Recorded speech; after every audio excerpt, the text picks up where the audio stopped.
பார்த்துட்டு கம்மி விட்டுட்டு சரி அப்படியான்னு சொல்லிட்டு நம்ம கொஞ்சம் கடவுள்கிட்ட நிறைய பிரார்த்தனை வைக்கணும்னு சொல்லிட்டு எப்பவுமே பண்றோம். 6 மணிக்கு கொஞ்சம் தியானம் பண்றப்போ நம்மளுக்கும் சேர்த்து மற்றவங்களுக்கும் சேர்ந்து அந்த பிரார்த்தனை பண்ணிடுவேன். எப்பவுமே உடம்பு செல்லுன்றப்போ அவங்களுக்கும் ஸ்பெஷல் பிரார்த்தனை அன்னைக்கு அதுல பண்ணிடுவேன். அது இப்ப இல்ல, அப்பத்துல இருந்தே ஒரு பழக்கம். உடம்பு செல்லுறப்போ அவங்க நல்லா ஒரு வரைக்கும் அந்த பிரார்த்தனை வந்துட்டே இருக்கும். அவங்க சொல்லி பழக்கம் வச்சு அவங்க பேரும் அதுல சேர்த்துப்பேன். எப்பவுமே அந்த மாதிரி ஆயிட்டு வர்றது இல்லைங்களா ஐயா. இப்ப என்ன ஆச்சுங்க ஐயா, அந்த போற்றி திருப்பதிகம்னு ஒண்ணு இருக்குங்க ஐயா, அருட்பால திருவருட்பால வந்து 2ஆம் திருமுறை வருது இல்லையா? சரிம்மா.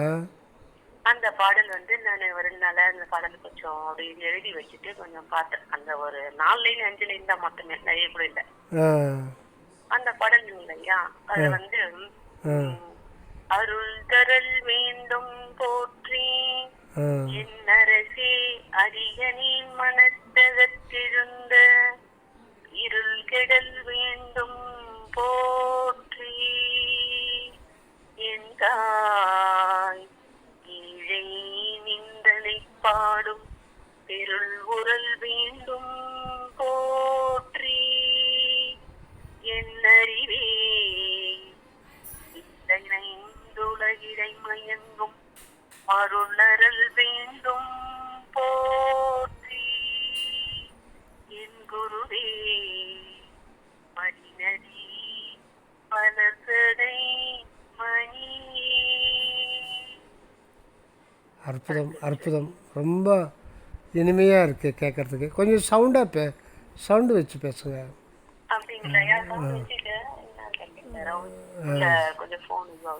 சரிங்க, நல்லா அருமையாக இருக்குங்க. ரொம்ப அற்புதமாக இருக்குது கேட்கறதுக்கு. இனிமையாக இருக்குது. இந்த பாடல் எனக்கு என்ன ரீசன்லாம் தெரியலங்க ஐயா. இந்த பாடல் 2 தடவை கேட்டுட்டேன். அந்த சாமி முன்னாடி என்ன பண்ணங்க ஐயா, ரொம்ப அமைதியா இருக்கும் கொஞ்ச நேரம். அவர்கிட்ட எதுங்க அமைதியா சாமி கிட்ட உட்காந்து கொஞ்ச நேரம். அப்போ லைட்ல நிறுத்திட்டு இந்த பாடல பாடுற கண்ணில் விட தண்ணி வந்துச்சு. அது எதுக்கு தெரியாது. எப்படிங்க கண்ணுல என்னுடைய அந்த பாடல பாடி முடிச்சு கண்ணுல அது தண்ணி ஃபுல்லா என் கண்ணுல இருந்து வர ஆரம்பிச்சு. அது அந்த உருக்கத்தோட எதுக்குன்னு எனக்கு புரியல. அப்படியே வந்து அறியாம சில தண்ணி வருது. அப்படியே பாடிடுவேன். பாடிட்டீங்க இல்லையா, கொஞ்ச நேரம் தியானம் பண்ணிட்டு அப்படியே என் கண்ணை திறந்து நான் இது 2வது முறை எனக்கு அந்த மாதிரி நடக்குது வந்து பார்த்த விஷயங்கள. அப்போ கண்ணு திறந்து பாருங்க, அந்த தீபம் ஐயா அப்படியே ரொம்ப ஹைட்டா அப்படியே விசிறிங்க அப்படியே பறந்து இருந்துச்சுங்களா. என்ன போட்டோ ஷூட் பண்ணா கூட தோணுச்சு. வேணா அங்கிட்டு அது ரசிகரா தோணுச்சு. ஏதாவது ஷூட் பண்ணல. தீபம் அப்படியே விசிறிங்க அப்படியே பறந்து வந்துச்சுங்களா. அவ்வளவு பெருசா. சின்ன குட்டி தீபம் பெருசா. எங்க படம் வந்து வீட்டுல ரொம்ப பெருசா இருக்கும் கொஞ்சம். அந்த படம் வீட்டுக்கு அப்படியே விசிறி போல வந்துச்சு. அவரே சீக்கிரம் புரியலம்மா. அதாவது தீபம் பெருசாயிடுச்சுங்களா? ஆமாங்க. இப்போ நம்ம கண்ணுல சாதாவா எவ்வளவு பேர் மிஞ்சி போனா வந்து ஒரு ஒரு ஆள்காட்டி விரல் அளவுக்கு என்னதான் திரி ஏற்றி வச்சா கூட அவ்வளவுதான் வரும். ஆமா, நீங்க ஏற்றி வச்சுக்கிற தீபம். ஆமா, நார்மலா நம்ம திரி ஏற்றி விட்டா கொஞ்சம் தீபம் பெருசா. இது நார்மலா தான் எப்பவுமே ஏற்றிருப்போம். அவ்வளவு பெருசா நான் ஏற்றவே மாட்டாங்க. சரிங்க. அது வெள்ளி எரியணும்னு சொல்லிட்டு நல்ல எண்ணெய் ஊற்றிட்டேன். இன்னைக்கு நான் தியானம் பண்ணிட்டு அந்த கண்ணை திறந்து அப்படியே அவ்வளவு இருந்துச்சு. அவ்வளவு அப்படி பாக்குறப்போ அந்த தீபம் இப்படி பெருசா அந்த ஃபுல் இதுவும் அந்த ஒளி மாதிரி வந்து ரொம்ப பெருசாயிடுச்சு. ஒரு சின்ன மெய் சிதத்துட்டேன். அவரு சொல்லி நம்ம பாக்குறது நம்ம கண்ணுதானா அப்படின்னு எனக்கு ஒரு நிமிஷம் ஒரு பிரமிப்பா இருந்தது. அதுவும் அந்த இருட்டு வெளிச்சத்துல இருட்டான இதுல தீப ஒளி மட்டும் பாக்குறப்போ ஒரு பிரமிப்பா இருந்தது இல்லையா. அது வந்து உள்ள அது ஒரு ரெஸ்பான்ஸ். அந்த மெய்ப்பொருள் வந்து ஒரு ரெஸ்பான்ஸ் கொடுக்குது. அதுதான் அதுக்கான ஒரு அத்தாட்சி தான். இப்பதான் உடனே நந்தோடனே எனக்கு ரொம்ப அந்த ஒரு மிக நெகிழ்ச்சியான இது வந்துட்டு எப்படி சொல்ல தெரியல எனக்கு. உடனே உங்ககிட்ட ஷேர் பண்ணிக்கணும்னு தோணுச்சு. இதை வந்து நம்ம எல்லார்ட்டையும் சொன்னாலும் அதை பத்தி என்னவோ நினைப்பாங்க. அடியன் கண்ணால் கண்ட விஷயங்கள் இது வந்து 200% அவர் மேல ஆணைதான். இது நான் கண்டது அடியனுக்கு உறுதி அந்த என் கண்களால் பார்த்த விஷயங்கள் கண்ணு வந்து நம்மள ஏமாத்துமா இல்லையான்னு தெரியல. ஆ ஆனா என் பாக்குறப்ப ஏன் அந்த மாதிரி ஒரு ஒலி அமைப்பு நம்மளுக்கு அவ்வளோ பார்த்தோம்னு சொல்லிட்டு ஒரு நிமிஷம் இருக்கா. என்ன வந்து என்ன ஆச்சுன்னா அந்த ஜோதி ரொம்ப பெருசாச்சு படம் வரைக்கும். ஆ நீ பார்த்தது அப்படியே ஒரு விசிறி மாதிரி கலர்ஃபுல்லா அந்த கோல்டன் கலர்ல அப்படி விசிறி விரிச்சா எப்படி இருக்கும் அந்த மாதிரி ஒரு இதுவா ஒரு வீட்டுல பெருசாயிடுச்சு இல்லையா. ஆ அப்படியே எப்படி ஒரு நிலா எப்படி ஃபுல் மூன் வந்து அதை பெருசா ஜூம் பண்ணி பார்த்தா அவ்வளவு பெருசா இருக்கும். அந்த மாதிரி ஒரு கோல்டன் கலர் மாதிரி அந்த இதுல வந்துட்டு ஆ. கண்ணுக்கு நல்லா தெரியுது. அப்போ அந்த நேரத்துல வந்து ஆ நம்மளுடைய மனநிலை வந்து அன்னைக்கு கொஞ்சம் எப்படி ஏதோ நம்ம இருக்குமா இல்லையான்ற மாதிரி ஃபீல்தான் தெரியுது. இப்ப நான் இப்ப பேசுறேன் இப்ப நான் வேலைக்கு அந்த தூரத்துல இப்ப நடக்கல. ஆனா அந்த டைம் வந்து பையன் வந்து அது ஒரு மயக்க நிலையோட தான் இருக்க மாதிரி ஃபீல் ஆகுது. மயக்கம் எனக்கு இல்ல, ஆனா இருக்கிற இல்லன்ற மாதிரி 2ஆம் கட்ட நிலையா இருக்கு அந்த இடத்துல. நமக்குள்ள விஷயங்கள் நடக்க வச்சு அதை வந்து உணரதான் முடியுது. அதை பார்க்கணும் அப்படியே. அடுத்த ஒரு 2 செகண்ட்ல அது வந்து அப்படியே எப்படிதான் அது நார்மலா பார்க்க முடியுதுன்னு தெரியலையா. இதெல்லாம் பாக்குறப்போ ஒரு பிரமிப்பா இருக்குதுங்க ஐயா. இதெல்லாம் நம்மள ஏமாத்து வேலைகளா எப்படின்னு சொல்றீங்களா ஐயா? இல்லை அதாவது அதான் உள்ளே இருக்கிற மெய்ப்பொருள் வந்து நம்ம வந்து உள்நிலைக்கு வர சொல்கிறதுக்கு இதெல்லாம் ஒரு ஆணை. இந்த பெருமானார் சொல்லுவாங்க, ஒரு நம்ம சாதனத்தை ஒரு உருக்கமாக நம்ம அந்த பாடலை பாடும்போது இந்த மாதிரி ஒரு புறக்காட்சிகள் அது வந்து கண்ணுக்கு தோன்றும், மனக்கண்ணுக்கு தோன்றும். இது வந்து நிலைக்காது. கரெக்டுங்களா? இது நிலைக்காது. ஆமாம்.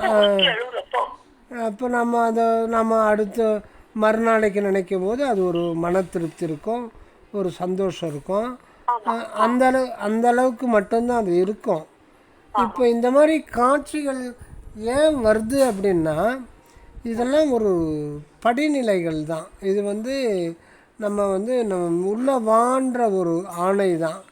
அதனால் வள்ளல் பெருமான் சொல்லுவார், அதாவது ஒரு சாதனம். இப்போ நீங்கள் ஒரு சாதனம் பண்ணுறீங்க, ஒரு பாடுறீங்க, மன ஒருமையோடு வேறு எந்த சிந்தனை இல்லாமல் உருக்கத்தோடு பாடும்போது அந்த உள்ளே இருக்கிறத நமக்குள்ளே தானே நமக்குள்ள நாம தானே இருக்குது அந்த உள்ளொளி. அது வந்து ஒரு ரெஸ்பான்ஸ் பண்ணும். அது வந்து எல்லா விதத்துலேயும் அது வந்து நம்ம கண்காணிச்சுக்கிட்டே இருக்கோம். ஆனால் இதில் ஒரு என்ன இது இருக்குன்னா, இதோட ஒரு திருப்தி அடைஞ்சிட்டோம்னா நம்ம அதுக்கு மேலே போகிறது வந்து தடை ஏற்பட்டுரும். அதனால் இந்த மாதிரி காட்சிகள் வந்து அடிக்கடிக்க வந்துக்கிட்டே இருக்கே, நம்ம அதை பார்த்து ஒரு திருப்தி அடைஞ்சிட்டே இருக்கணும்னா அதுக்கு மேலே போக முடியாது.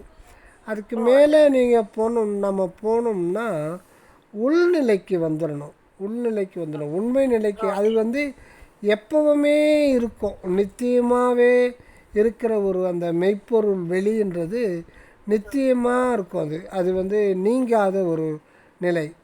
இப்போ புறத்தில் தோன்றது எந்த காட்சியுமே வந்து ஒரு க்ஷணம் 2 க்ஷணம் அவ்வளோதான், ஒரு 10 செகண்டு இருந்து நீங்கிடும்.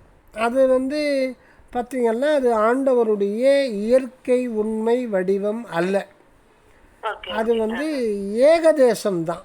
அதனுடைய ஒரு சிறு கீற்று தான் நமக்கு வந்து தோன்றி ஒரு சந்தோஷத்தை, நிம்மதியை, மனநிறைவு. படிக்கட்டு இட்டுன்னு போறாருன்னு மட்டும் தெரியுது. ஏதோ சொல்றாரு, நம்ம இன்னும் போனதா தோன்றி இதனுடைய ஆசை தீரல, அது உள்ளுக்குள்ளதான் இருக்குது அப்படின்னு சொல்ற மாதிரி எண்ணங்கள் தோன்றுங்க அடியனுக்கு. இதெல்லாம் வந்து வருதுன்னா அப்ப உள்ள எதுவும் இருக்குது, உண்மையும் இருக்குது, இதை பத்தி நம்ம இது பண்ணணும், நமக்குள்ள இருக்குதுன்றப்போ அப்படி விழுந்துட்டாருன்னா இது வந்து நம்ம பயணம் பண்ணிதான் போகணும். இதுக்கோசம் நம்ம நிறுத்தக்கூடாதுன்னு மட்டும் தெரியுங்க எனக்கு அடியனுக்கு. அதாவது நம்ம தேக உணர்வையும் மன உணர்வையும் முதல்ல கடந்துடணும். அதுதான் சன்மார்க்கமே அங்கே தான் ஆரம்பமாகுது. தேக உணர்வையும் மன உணர்வையும் கடந்த நிலையில் தான் சன்மார்க்கமே ஆரம்பம். இந்த தேக உணர்வு கடக்கிறது தான் மிகப்பெரிய ஒரு சவால். மனிதனுக்கு வந்து சவால் வந்து ஆத்ம சாதனைக்கு அந்த தேக உணர்வில் இருந்துக்கிட்டு நம்ம வந்து அற்பாவை படித்தோம்னா அதுக்கு உரிய பலன் தான் கிடைக்கும். கிடைக்கும், எல்லாத்துக்கும் பலன் உண்டு, எல்லாத்துக்குமே ஆண்டவர் ரெஸ்பான்ஸ் பண்ணுவார். ஆனால் எந்த அளவுக்கு அவர் ரெஸ்பான்ஸ் பண்ணுறதுன்றது அது அவருக்கு தான் தெரியும். அதனால் வந்து நம்ம முதல்ல அந்த மெய்ப்பொருளை பற்றி நம்ம தெரிஞ்சுக்கணுன்னா இந்த பொய்ப்பொருளிலிருந்து விடுதலை ஆகணும். அதுதான் நமக்கு வந்து மிகப்பெரிய ஒரு கடமை. அது கடமை நம்ம இதை கடக்க வேண்டியது நம்முடைய கடமையாக இருக்குது, முதல் கடமை. அது எப்படி கடப்பீங்கன்னா பலகால் அதை பற்றி இந்த பிண்டத்தை பற்றி விசாரம் பண்ணணும். இப்போ சிடி ஸ்கேனு பாடி ஸ்கேன்லாம் எடுக்கிறாங்க இல்லைங்களா? ஸ்கேன் இப்போ சிடி ஸ்கேன் பாடி ஸ்கேனு முந்தியெல்லாம் 50-60 வருஷம் முன்னாடிலாம் எக்ஸ்ரே தான். எக்ஸ்ரேலாம் அந்த அளவுக்கு தெரியாது. இப்போ சிடி ஸ்கேனில் எல்லாம் தெரியும்.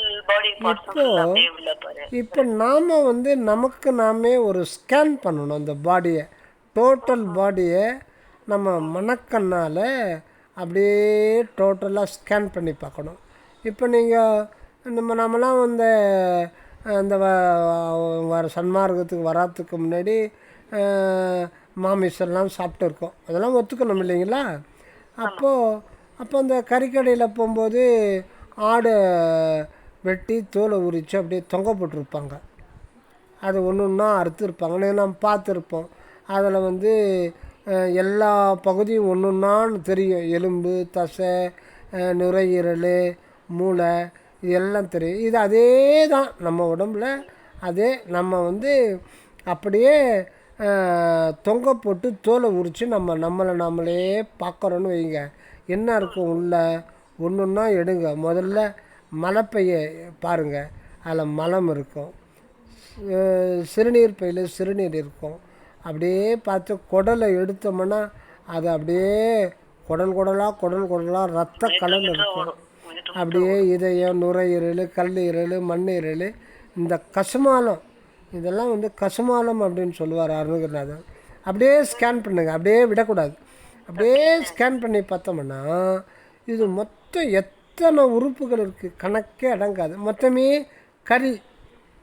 இந்த கறிக்கும் நமக்கும் என்ன தொடர்பு, இதுக்கும் எனக்கும் என்ன சம்பந்தம், இதில் ஏன் நான் சிறைப்பட்டு இருக்கேன், இதில் நான் ஏன் அடைபட்டு இருக்கேன், இதுக்குள்ளே ஏன் நான் வந்தேன், இது வந்து சோற்று குப்பை. அதாவது நம்ம சின்ன வயசுலேருந்து தாய் கருப்பைக்குள்ளே தொப்புள் கொடி வழியே போன உணவுலேருந்து இன்றைக்கு வரல அந்த உணவினுடைய ஒரு தன்மாற்ற நிலை தான். மிஞ்சி சாப்பிட்டதெல்லாம் மலமாக போக மிச்சம் இருக்கிறதெல்லாம் உடல் உறுப்புகள்லாம் மாறி கரியாக மாறி இருக்குது.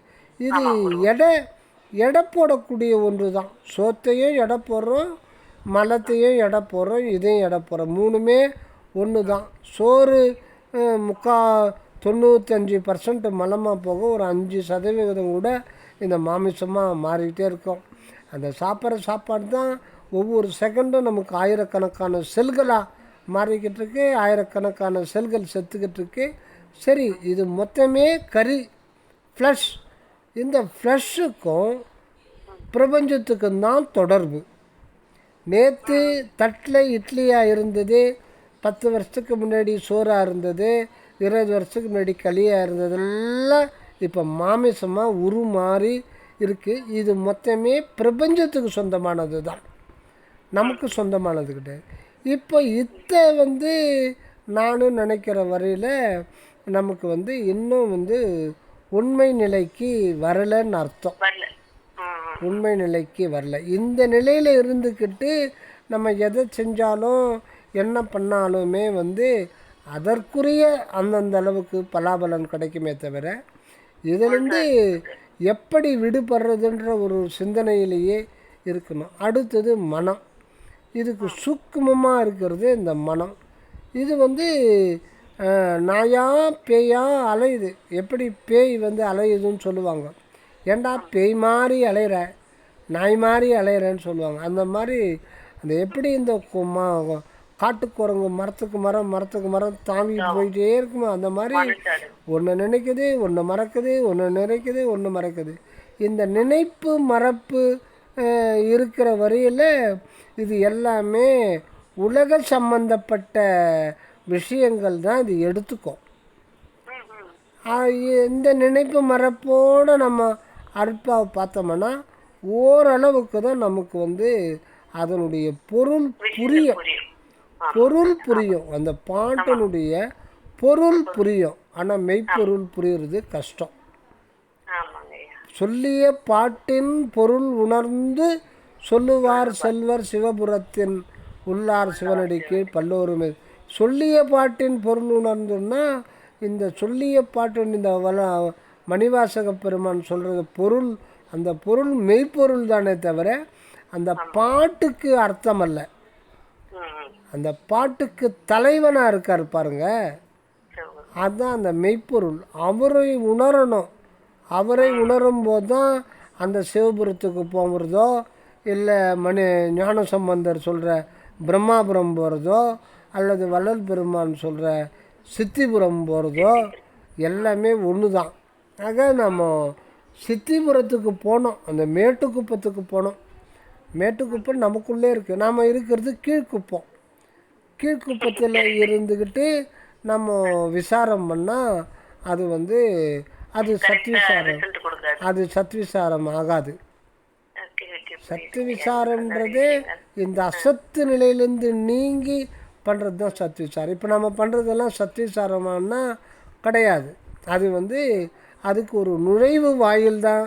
அதே தவிர சத்விசாரம்ன்றது ஒருத்தர் சங்கத்துக்கு போயின்னு இருக்கார், என்னங்க வெள்ளையும் சொல்லையுமா கிளம்பிட்டீங்க அப்படின்னு ஒருத்தர் சிவபக்தர் கேட்குறாரு. இங்கே வள்ளலார் சங்கத்துக்கு போகிறேங்க அப்படின்றாரு. இன்னத்துக்கு போகிறீங்க அப்படின்னா சத்விசாரம் பண்ண போகிறேன்னு.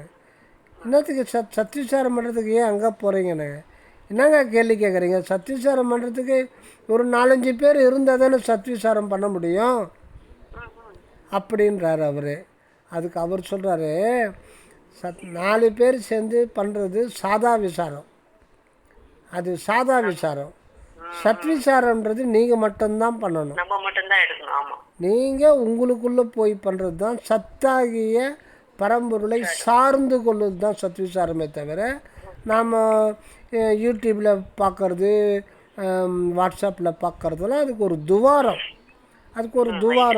அதுக்கு ஒரு வழிமுறை, அதுக்கு ஒரு வழிகாட்டுதல். அந்த வழிகாட்டுதல் பிரகாரம் அதை ஃபாலோ பண்ணிவிட்டு சத்விசாரம் தனியாக தான் பண்ணணும். நமக்கும் கடவுளுக்கும் மட்டும்தான் அந்த சத்விசாரம் நிகழணும். நான் சத்விசாரம் பண்ணுறேன்னு மணிக்கணக்காக பண்ணாலும் அந்த மெய்ப்பொருள் வந்து அனுபவமாகாது.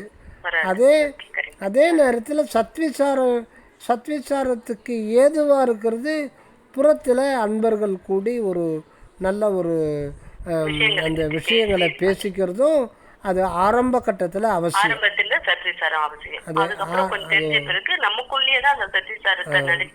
உள்ளுக்குள்ளேயே பயணம் பண்ணிட்டு நம்ம அந்த நிலையை அடையணும். எல்லாரும் சத்தியம் சாத்தியம் அப்படின்னு சொல்லிட்டு போயிட்டாரு.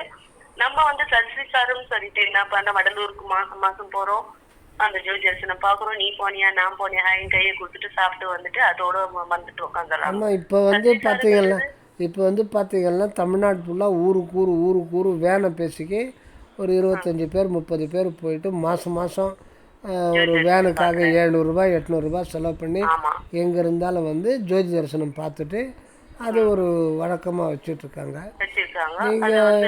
நீங்கள் சத்திய ஞான சபையில் ஜோதியை பார்க்கலாம். அதனுடைய அருள் ஏகதேசம் நமக்கு கிடைக்கும், அது உண்மைதான். ஆனா ஒரு வாசகம் போட்டிருப்பாங்க, இந்த இடத்துல வந்தா நம்ம சகோதர சகோதரிகளுக்கு அந்த மத்த இதுங்களுக்கு சேர்ந்த புண்ணியத்தின் பல மடங்கு புண்ணியம் இந்த இடத்துல கிடைக்கும் அப்படின்னு ஒரு வாசகம் போட்டிருக்காங்களா ஐயா? சரி, அங்கே சித்தி வளாகத்திலேயே 200 வருடமாக வாழ்ந்துக்கிட்டு இருக்காங்களா, அவங்களுக்குலாம் கிடைக்கலையா? ஏன் அப்போ ஏன் வள்ளல் பிரான் அந்த ஒரு இது நோட்டீஸ் அந்த இடத்துல இந்த இடம் வந்து வள்ளலாரே குறிப்பிட்டிருக்காரு அந்த இடத்துல அப்படின்னு? எல்லோருக்கும் தாய் தந்தை அண்ணன் தம்பி முதலால் ஆப்தர்களால் செய்யப்பட்ட உதவி எவ்வளவோ அதை விட கோடி கோடி பங்கு அதிகமாக உதவி கொடுக்கும்படியான இடம் இந்த இடம் அப்படின்னு சொன்னார் இல்லைங்களா. ஆனால் ஒரு 6 மாதத்துக்கு முன்னாடியே அப்போ வந்து ஒரு சம்பவம் நடந்தது. அங்கே சுவாமிகள் மேட்டுக்குப்பத்தில் தான் இருந்தார். அவரை சுற்றி 30-40 பேர் எப்போவுமே சுற்றிக்கிட்டு இருந்தாங்க. நிறைய பேர் வந்துட்டாங்க. சுவாமிகளுடைய இது வந்து சாமிகிட்ட இருந்தாலே நமக்கு எல்லாம் கிடைச்சிரும்னு சொல்லிட்டு ஒரு நம்பிக்கை, நன்னம்பிக்கை. சாமி எல்லாத்தையும் பார்த்து நமக்கு கொடுத்துருவாரு அப்படின்ட்டு.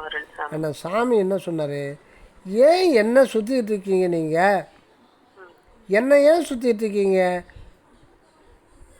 உங்களுக்குள்ளே இருக்கிற தெய்வத்தை நீங்கள் விட்டுட்டு என்ன தெய்வம் நீ ஏன் சுற்றுறீங்க அப்படின்ட்டு ஒன்று சொன்னார். நேற்று ராத்திரி கூட இந்த ஜனங்கள் வந்து தெய்வத்தின் உண்மை என்ன என்று தெரியாமல் என்னை தெய்வம் என்று சுற்றி கொண்டிருக்கிறாங்களே, அந்தோ இறைவா இவர்களெல்லாம் உண்மை உணர்த்தணும் அப்படின்னு சொல்லிட்டு நேற்று ராத்திரி கூட உங்களுக்காக வேண்டிக்கிட்டு இருந்தேன். போங்க போங்க போய் உங்களுக்குள்ளே வந்து பாருங்கள் என்ன வந்து சுற்றிக்கிட்டு இருக்காதீங்க அப்படின்னு சொல்லிட்டு ஒரு முறை ஒரு காட்டமாகவே சொல்லிட்டார். அதாவது வள்ளல் பெருமானே இருந்தால் சொல்லிட்டாரு காட்டமாகவே. என்ன சொன்னார், ஆமாம் இது சொன்னதும் வள்ளலார் தான். என்ன சொன்னார், சும்மா அவர் பின்னாடியே சுற்றிருக்கிறத பார்த்தாரு, ஒரு முயற்சியும் பண்ணுறதில்ல, தேக உணர்வு வந்துட்டு இருக்கிறது. அப்புறம் என்ன சொன்னார், இதை பாருங்கள், இந்த முயற்சி இன்றி இவ்விடம் காத்திருப்பவர்கள் இயற்கை உண்மையாகிய ஆன்மானுபவத்தை பெற்றுக்கொள்ள முடியாது. நீங்கள் போய் அவங்கவுங்க அந்தந்த இடத்துல பண்ணுங்க அப்படின்னு சொல்லிட்டு காட்டமாகவே சொல்லிட்டார். அதனால் அவர் இங்கு இங்கு இங்கு அப்படின்னு சொல்கிறது எங்குன்னா அதான் நீங்கள் இதில் சொல்கிறாரு. இல்லை ஞானம் சரியில்லை 15 முறை சொல்கிறார். இங்கே வம்மின் இங்கே வம்மின் இங்கே வம்மின். அந்த இங்குன்றது அந்த இங்குன்ற இடமே நீங்கள் தான், அதை முதல்ல புரிஞ்சுக்கணும். இங்கு இங்கு அப்படின்ற ஒரு இடம் வந்து அந்த வார்த்தையே ரொம்ப முக்கியம். அதை நம்ம வந்து மேட்டுக்குப்பம், நீங்கள் மேட்டுக்குப்பத்துக்கே போய் லேண்டு வாங்கிட்டு அப்படி நிறைய பேர் பண்ணுறாங்க. லேண்டு வாங்கிட்டு அங்கேயே தங்கிடுறாங்க, இங்கே கோடி கோடியாக கிடைக்கணும்னு சொல்லிட்டு. அது எப்படி எந்த இடத்துல உட்கார்ந்தாலும் அந்த இடத்துக்கு வருவாரு இல்லையா. அவர் உண்மையான அவரை தேடல் இருக்கிறவங்களுக்கு அவர் வருவார்னு சொன்ன விஷயம் 2024 வருவாரு, 2004 வர எப்படி சொன்னாலுமே நம்ம கொஞ்சம் முயற்சி பண்ணாதான் அவர் வர்றதுக்கான ஒரு சின்ன இது நீங்க சொன்ன மாதிரி ஒரு குரூப் நம்மளுக்கு கொடுப்பாரு இப்போன்னு சொல்லிட்டு சொன்னீங்களா. அந்த மாதிரி அந்தந்த ஆன்மா பக்குவத்துக்கு ஏற்ற மாதிரி எது எங்க இருந்து எப்படி எப்படி வேண்டுதோ அப்படிதான் அந்த விஷயத்தை அவரு எல்லாருக்குமே உணர்த்துவாரு. அருட்பணி வரிகள் அழகா பாடிக்கிறார். எங்கிருந்து வேண்டினோம் அங்கங்க. அடியேன் வந்து 6ஆம் கிளாஸோ 7ஆம் கிளாஸோ படிக்கிறேன். அப்போது நாங்கள் படிக்கும்போது அப்போ தான் வந்து நியூ 10th SSLCயை மாற்றிட்டாங்க. அதுக்கு எங்களுக்கு பேட்ச் முன் பேட்செல்லாம் 11th SSLC அதோடு முடிச்சுக்கிட்டு அவங்க பியூ வந்து பியூசி காலேஜுக்கு போனோம்.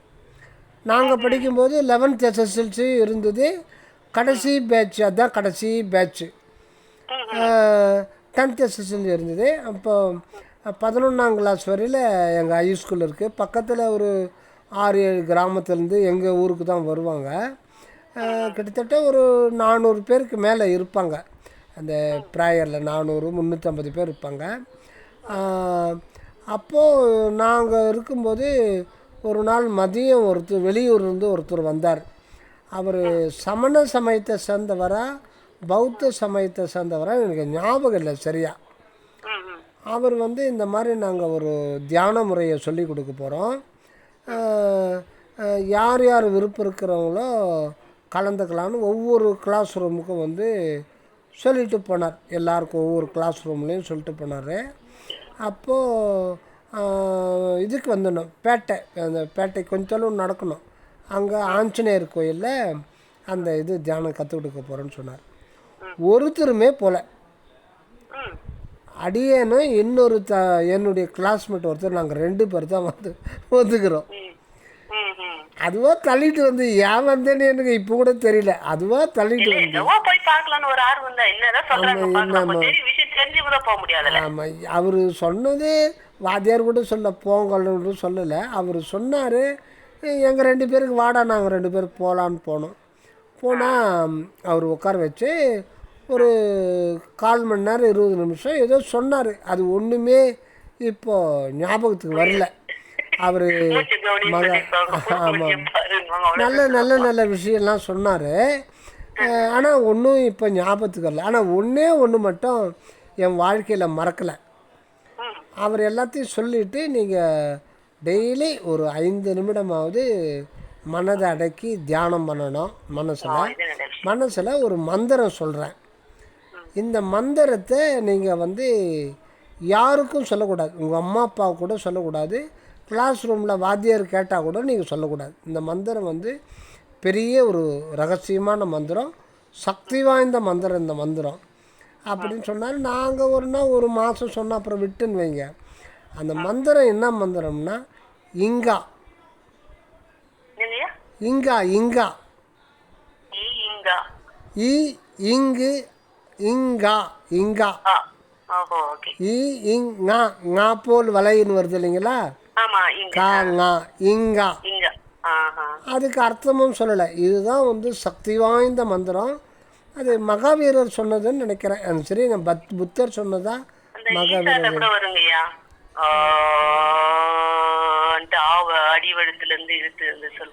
ஆமாம்மா, விடுங்க. இதெல்லாம் வந்து ஒண்ணுமே தெரியாதவங்க போயிட்டு ஏமாத்துற வேலைகள் இதெல்லாம் சொல்லிட்டு கேட்டுக்க வேண்டியதா. சொன்னாரு. நாங்கள் 1 மாதம் சொன்னோம், அதோட விட்டுட்டோம். ஆனால் இப்போ வந்து ஒரு 2 வருஷத்துக்கு முன்னாடி அந்த இங்கான்னா என்னன்னு சொல்லிட்டு இப்போ வந்து என்ன இங்கே வள்ளல் பெருமான் இங்குன்னு சொல்கிறார் இல்லைங்களா? இதுக்கும் அதுக்கும் ஏதாவது தொடர்பு இருக்குமான்னு சொல்லிட்டு நான் வந்து நெட்டில் சர்ச் பண்ணேன்.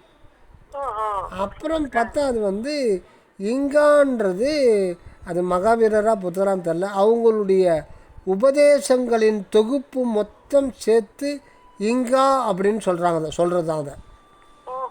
அவங்களுடைய புத்தரா அது மகாவீரர், எனக்கு சரியாக ஞாபகம் இல்லை. மகாவீரர் தான் நினைக்கிறேன். அவருடைய மொத்த உபதேசங்களின் தொகுப்பை இங்கான்னு சொல்லுவாங்களாம். அது அந்த காலத்திலேயே வந்து அந்த இங்கான்ற ஒரு மந்திரத்தை சொல்லியிருக்காங்க போல இருக்கு. அந்த எழுத்து அடி வயிற்றுல இருந்து நம்ம சொல்றாங்க இல்லையா, ஸ்டார்டிங் மூலாதாரத்தை எடுத்து அடி வயிற்றுல இருந்து நிறைய அந்த ஈஷால அதெல்லாம் சொல்றாங்க. அந்த மாதிரி இருக்குங்க ஐயா. அப்புறம் இந்த அப்போ வள்ளல் பெருமான் சொல்றது இங்கே வம்மின் இங்கே வம்மின் மெய்யகத்தே விரைந்து இங்கே வம்மின் அப்படின்லாம் சொல்றாரு. அப்போ இந்த இங்கா அப்படின்றத பிரித்து பார்த்தேன். பிரித்து பார்த்தா இங்கு கூட்டல் ஆன்னு வருது. இங்கு ஆன்னா ஆகுவாய்ன்னு அர்த்தம்.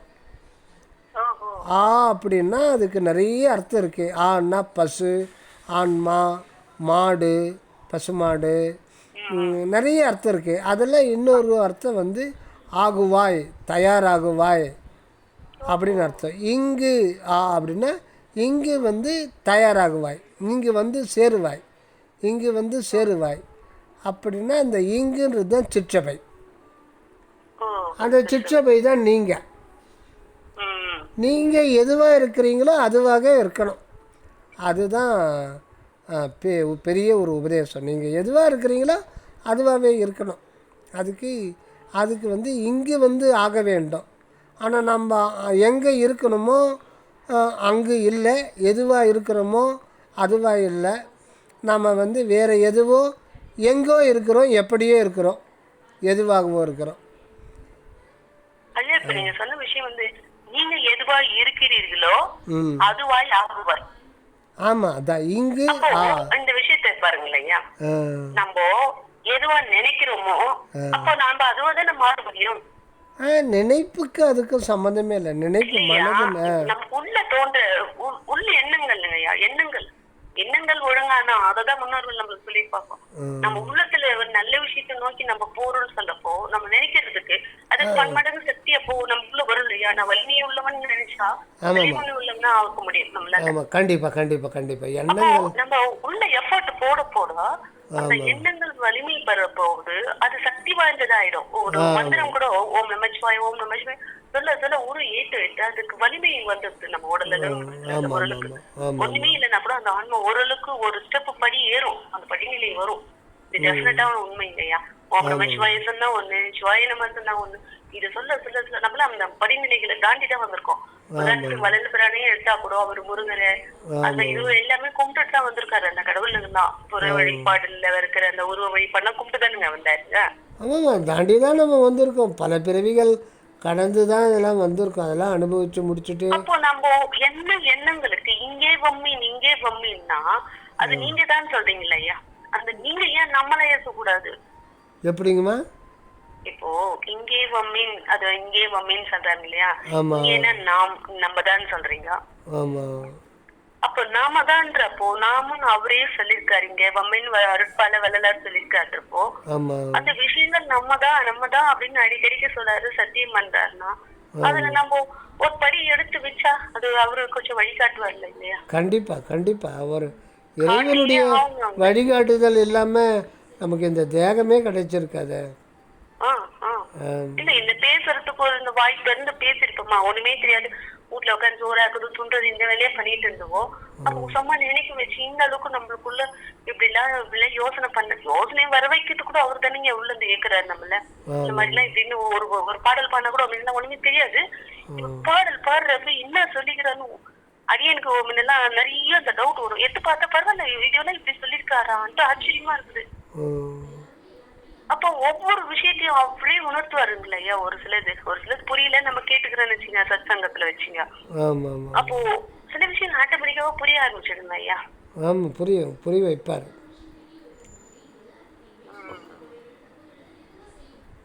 தெருநூறல் அப்படின்றப்போ அங்க என்னங்க வரும் மீனிங்? எங்கம்மா? எந்த ஏழையின் நின்றனை பாடும் தெருள் உரல் வேண்டும். தெருள் மருள் அருள் தெருள் அப்படின்னு 3 இது வந்துங்களையா. ஆமா, இந்த பாடல்லே வருதுங்க பையா. மருள் அருள் தெருள் உரல் அருள் தரல் வேண்டும். அருள்னா நம்மளுக்கு கடவுள் கொடுக்கறது. தெருள் உரல் அங்க வந்தாங்கயோ. அதாவது ஞானிகள் 4ஆ பிரிப்பாங்க. இருள் நிலை, மருள் நிலை, தெருள் நிலை, கடைசியில் அருள் நிலை. இருள் நிலைன்றது அந்த ஓரறிவு புல் பூண்டு தேகம் கூட கிடைக்காத ஆணவ மனம் மாத்திரம் இருந்து அதனுடைய பிற்சேர்க்கையாகிய கண்ம மலமும் மாயமலமும் சேராத போது அது ஆகாச வெளியில் அந்த அணு எந்த ஒரு ஜடம் போல தான் இருக்கும். அது இருக்கிறது அதுக்கு தெரியாது. அது ஒரு ஜடம் போல தான் இருக்கும். அப்போ மாயாமலம் கண்மமலம் சேரும்போது தான் அதுக்கு ஒரு தேகம் கிடைக்கும்போது அதுக்கு ஒரு உணர்வு வருது. அது தேகம் கிடைக்கிறதுக்கு முன்னாடி இருந்த நிலை இருள் நிலை. இப்போ மருள் நிலைன்றது அந்த ஓரறிவு தேகத்திலிருந்து இன்னைக்கு இப்போ மனித தேகம் இருக்கிற வரையில் அந்த மருள் நிலையில் தான் கொஞ்சம் கொஞ்சமாக நம்ம மேலேற்றிக்கிட்டே வர்றார். இப்போ நமக்கு அந்த மருள் நிலையிலேருந்து கொஞ்சம் கொஞ்சமாக விடுவித்து தெருள் நிலைக்கு வரார். முற்றிலும் டப்புன்னு மருள் நிலையிலேருந்து தெருள் நிலைக்கு வர முடியாது.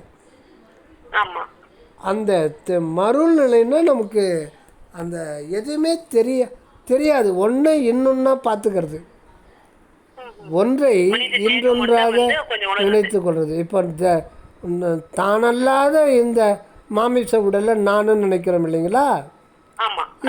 இதுதான் மருள் நிலை.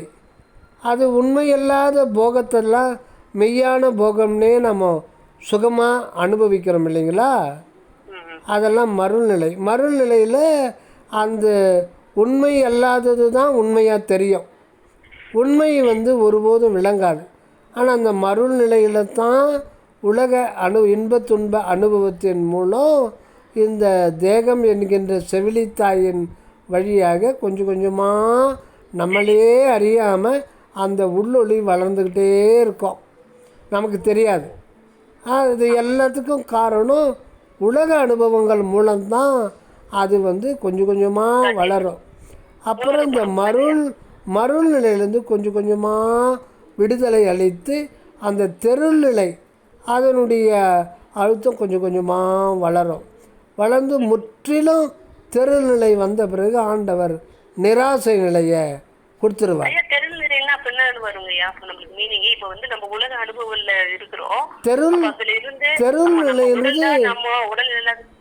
தெருள் நிலைன்றது இந்த உடல் நாமல்ல, மனம் நாமல்ல, இந்த ஜீவன் நாமல்ல, மெய்ப்பொருளை பற்றி மெய்ப்பொருள் ஒன்று தான் நான் அந்த நாமாகவும் இருக்கிறது.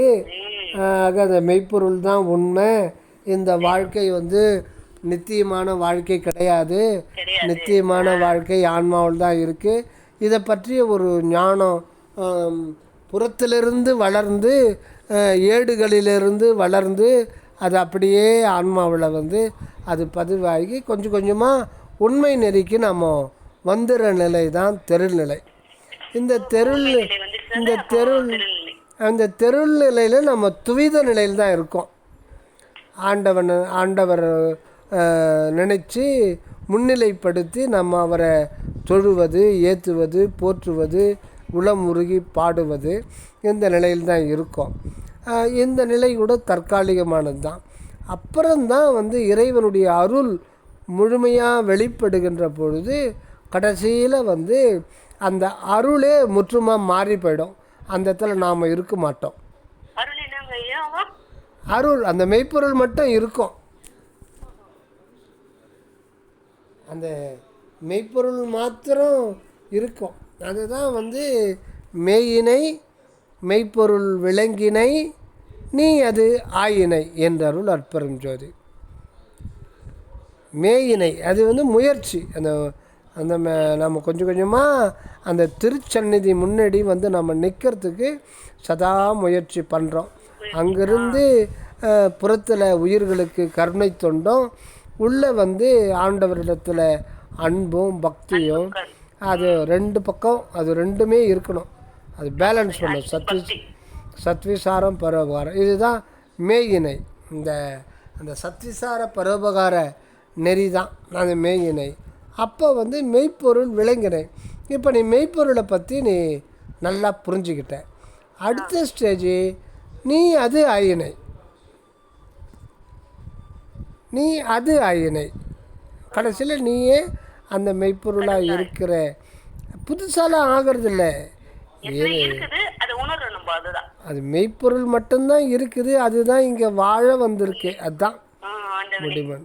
அதுதான் சச்சிதானந்தமாய் நித்தியானந்த வடிவத்தோடு வாழ வந்திருக்குது அப்படின்றத புரிஞ்சுக்கிறது தான் முடிவான ஒரு நிலை. அதுதான் கடவுள் இறைவனே வந்து மெய்ப்பொருளாக வந்து இந்த ஆன்மாவில் இருந்து அந்த ஆன்மாவை பக்குவப்படுத்தி அந்த ஆன்மாவுக்கு வந்து கொஞ்சம் கொஞ்சமா அந்த படிநிலையை கொடுத்து அந்த இறைவன் தான் நீ அதுவாயினை அப்படின்னு. இல்லை இறைவன் தான் நீ அப்படின்றது வந்து தப்பு. இறைவன் தான் நாமா இருக்கார். அதாவது நான் கடவுள்ன்றது தவறானது. கடவுள் தான் நாமாய் இருக்கிறார், நமது உடலாக இருக்கிறார், நமது மனமாக இருக்கிறார், நமது உயிராக இருக்கிறார், நமது ஆன்மாவாக இருக்கிறார். கடவுள் தான் எல்லாம் அல்லவர், எல்லாம் ஆனவர், எல்லாம் உடையவர். அதனால் அந்த வேதாந்த கொள்கைக்கும் இதுக்கும் வித்தியாசம் இருக்குது, சித்தாந்த கொள்கைக்கும் இதுக்கு வித்தியாசம் இருக்குது. அதனால் கடவுள் நிலை அறிந்து அம்மையமாதல் ஒரே ஒரு வார்த்தை. அது நான் கடவுள்ன்றது அறியாமை. அது வந்து அது ஆன்ம தற்போதம் சொல்லுவாங்க. அது சொல்லக்கூடாது. அந்த மாதிரி நானே எப்படி கடவுள் ஆக முடியும்? ஒன்றும் இல்லை, இதயம் நிற்குதுன்னா நம்மால் அதை திருப்பி வந்து துடிக்க வைக்க முடியுமா? ஏன்னா ஒரு சிறிய அணுவாவது நம்மளை அசைப்பிக்க முடியுமா? correct. இல்லை நினச்ச பிறப்பு நம்ம எடுக்க முடியுமா? ஒன்றுமே முடியாது. அதுதான் இருக்குது. அது எல்லாம் வல்லதாயும் எல்லாம் உடையதாயும் எல்லாம் ஆனதாயும் இருக்குது. அது ஒன்றாக இருக்கிறது. அதை புரிந்து கொண்டு தன்னை இழந்து அது மயமாக மாறுறது தான் சுத்த சன்மார்க்கம். அதுதான் அம்மையமாதர். கடவுள் நிலை அறிந்து அம்மையமாதர். சரிங்க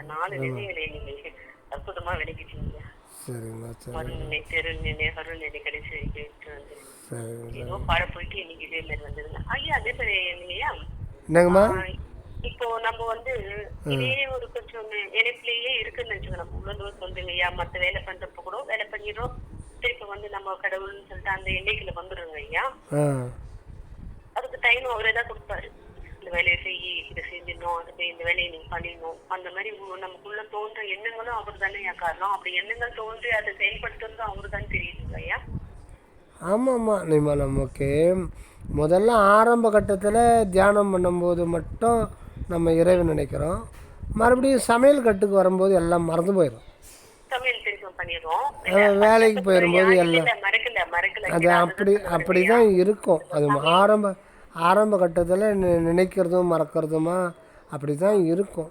கடவுள் அருளால் தான் எந்த அளவுக்கு நம்ம இழக்கிறோமோ அப்போ வந்து அவர் தோன்றுகின்ற பொழுது அந்த மனதையும் அவர் தன்மயமாக மாற்றிக்குவார். ஆமா, அந்த மனசு நம்மள வந்து அந்த நம்ம உடல் நம்மதான்றப்போ நம்மளை பத்தி ஒரு அந்த உடலுக்கு இம்பார்ட்டன்ஸ் கொடுக்க மாட்டோம். அவர்கிட்ட உட்காந்து நம்ம அவரை போற்றி சொல்றதுலயோ அதுல ஒரு அலாதியான இன்பம் கிடைக்குது. இது எங்கேயுமே கிடைக்காதோ?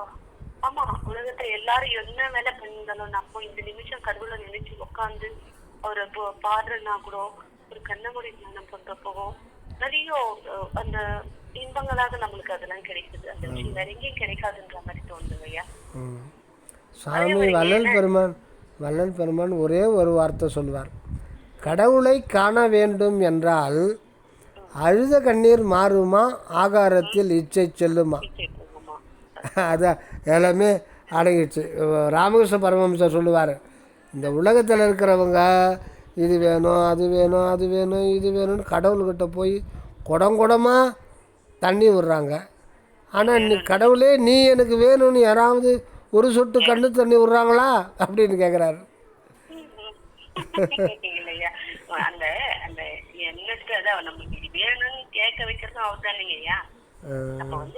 இதெல்லாம் வந்து அவர் போக்கலே விட்டு கொஞ்சம் கொஞ்சமா அப்படி மாத்தி இட்டு வருவாரு. கொஞ்சம் கொஞ்சமா தான் இட்டு வருவாரு ஐயா. சில சமயம் என்ன ஆகுதுங்க ஐயா, ஒரு நாள் நடந்த நிகழ்வுங்க ஐயா, சின்ன நிகழ்வு வீட்டுல உட்காந்துட்டு